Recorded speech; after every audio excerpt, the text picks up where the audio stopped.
Aquele livro me deu a força necessária para enfrentar a virada decisiva de minha vida. Aceitar que eu não era mais o mesmo. Suportar sê-lo entre os meus amigos, que não compartilhavam o que eu pensava e que tive de enfrentar para defender minha nova maneira de ver a vida. O depoimento acima de um jovem morador de um dos bairros mais pobres de Bogotá, na Colômbia, é apenas um entre as dezenas de testemunhos sobre a importância da literatura. Tomada aqui num sentido amplo, que inclui histórias em quadrinho, relatos orais, além dos gêneros tradicionais como poesia, conto e romance. A importância, portanto, da literatura na formação do sujeito e o papel que ela desempenha em contextos de crise. Comentando experiências de mediadores de leitura em situações de adversidade, especialmente em países da América Latina, entre eles o Brasil, neste livro, A Arte de Ler, a antropóloga francesa Michelle Petit amplia os temas e aprofunda as análises de seu livro Os Jovens e a Leitura, publicado em 2008 pela editora 34. Com um olhar interessado e uma sólida bagagem intelectual, a autora investiga as diferentes maneiras pelas quais a forma narrativa pode atuar como educadora da sensibilidade, ao mesmo tempo em que se afirma como um poderoso instrumento de resistência ao caos interior e à exclusão social. O que eu acabei de ler está na contracapa do livro que trago hoje na saleta de leitura, para aqueles que apreciam ler sobre leitura. Livro que ainda não terminei de ler, mas pelo qual já estou encantada. Trata-se do livro A Arte de Ler, ou Como Resistir à Adversidade, da autoria de Michelle Petit, editora 34. A certa altura, na orelha do livro, lemos o seguinte: leitura e literatura neste livro não são enfocadas como ferramentas pedagógicas, mas antes como uma reserva de liberdade necessária, um espaço de devaneio fundamental para a recomposição do tecido simbólico esgarçado por catástrofes, sejam elas externas ou internas. Em situações de perdas de valores, laços afetivos ou relações de pertencimento, a literatura, ao incentivar o acesso a novas ordens imaginárias, não constitui uma fuga do real, e sim uma pausa, um intervalo necessário para curar as feridas de uma realidade demasiado dolorosa.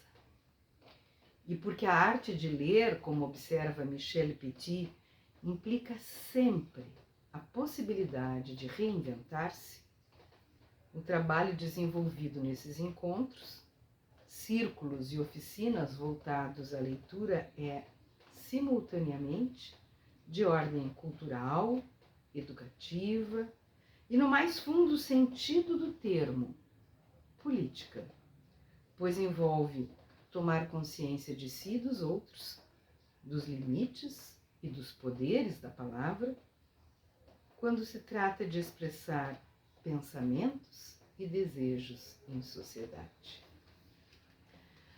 Então, esses clubes, esses centros de leitura foram levados a vários locais periféricos de alguns países, aqui da América Latina, e as reações eram as mais diferentes possíveis, mas tinha sempre alguma coisa de semelhante, que era um certo receio daquilo que estava chegando.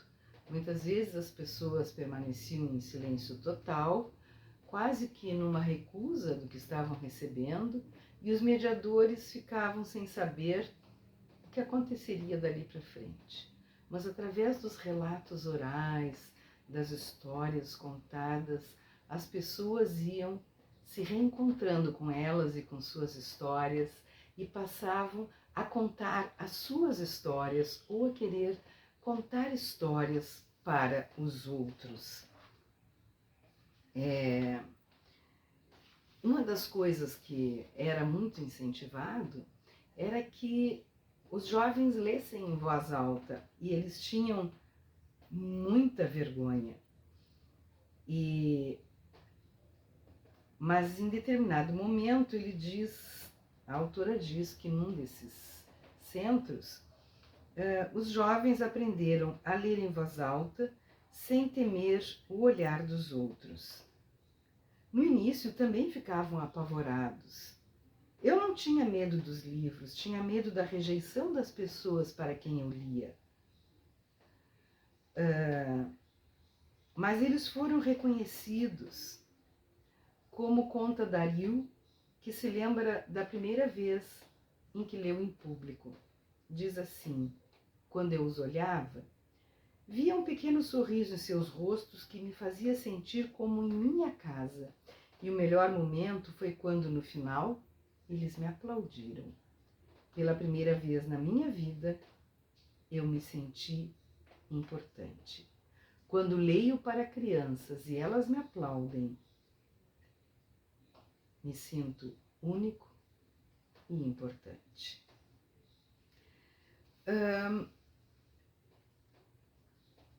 Temos também um relato da autora falando sobre um desses centros aos quais ela iria.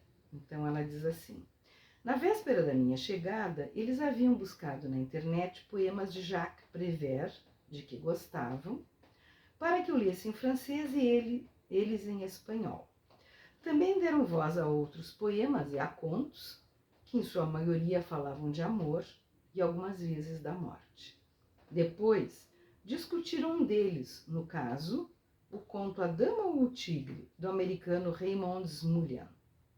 Sentia-se no grupo muita amizade e, ouvindo-os, eu pensava que havia ali uma escola de uma escola de atenção delicada ao outro e ao outro sexo. Alguns leram os próprios textos e um deles contou que escrevia sempre sobre uma mulher, até que um dia um poeta que foi ao centro lhe disse para tentar encontrar a beleza que buscava naquela mulher na natureza. Diz a pessoa: gostei daquilo, me abriu muitas portas, fiz uma poesia combinando a mulher com a natureza. A partir da mulher sonhada, o mundo entrou em seus poemas. Um outro garoto, Juan Carlos, disse: se eu não tivesse encontrado o centro de leitura, eu não sei o que teria sido da minha vida. Era preciso que eu fizesse algo por ela. E uma jovem Soledad diz: o centro de leitura me ajuda a ser a pessoa que sou, a encontrar vida nas palavras.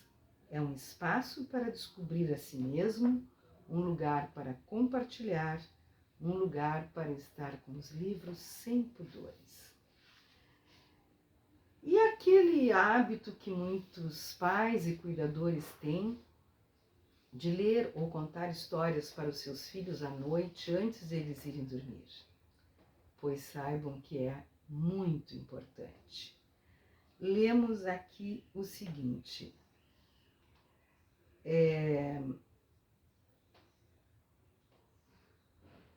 para simbolizar a ausência, se pensar pouco a pouco, como um pequeno sujeito diferente da sua mãe, que a criança deve ter acesso à linguagem que não se resume ao nome das coisas e a uma relação verdadeira mediada pela expressão e pela ficção.